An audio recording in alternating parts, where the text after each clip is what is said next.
الحمد لله رب العالمين، والصلاة والسلام على سيد الأنبياء والمرسلين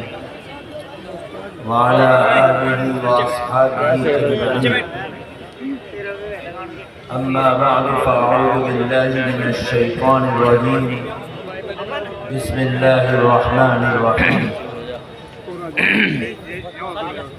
إنا عرضنا الأمانة على السماوات والأرض والجبال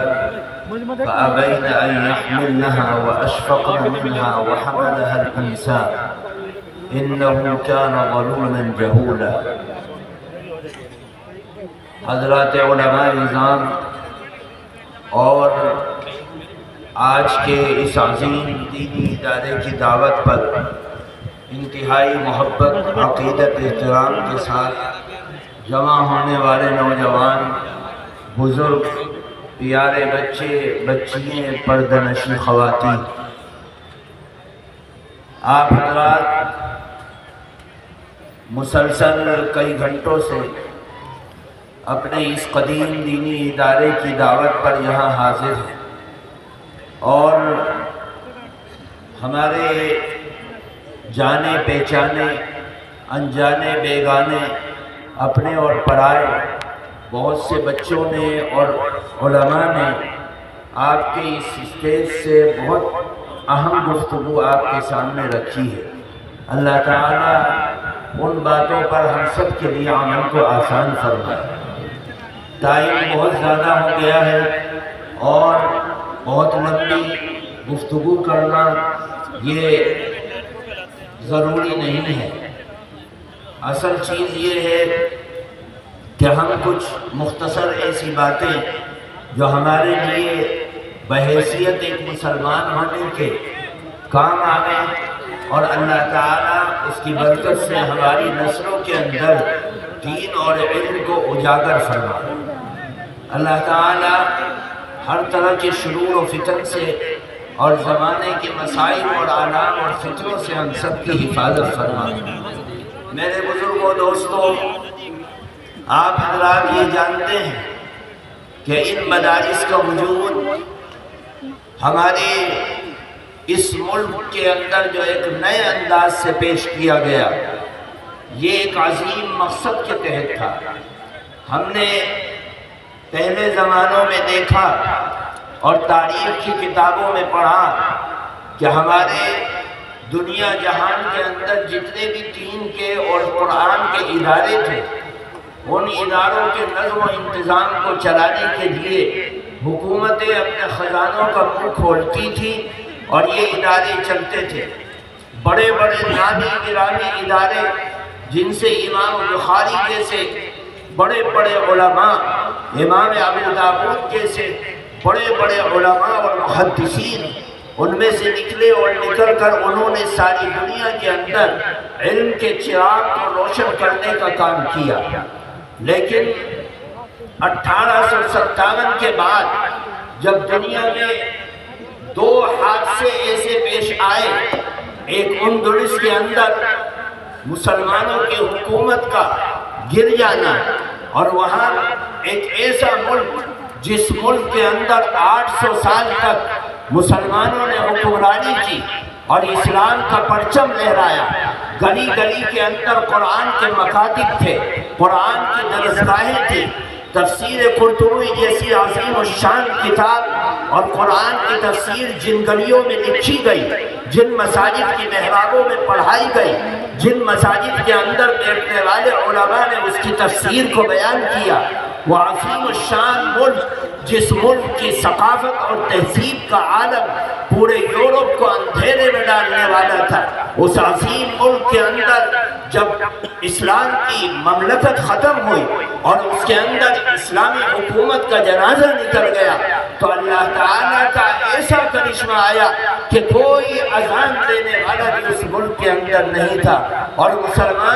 مسلمانوں کی ثقافت اور وہاں کی تہذیب اور مسلمانوں کا علم اور ہنر اور حرفت سب تباہ و برباد ہو گئی اور مدارس و مکاتب کا جو جال پھیلا ہوا تھا اور وہاں کی مساجد کے اندر جو قرآن کی صدائیں تھی اور اذان کی صدائیں تھی وہ سب ختم ہو گئی. اسی طریقے سے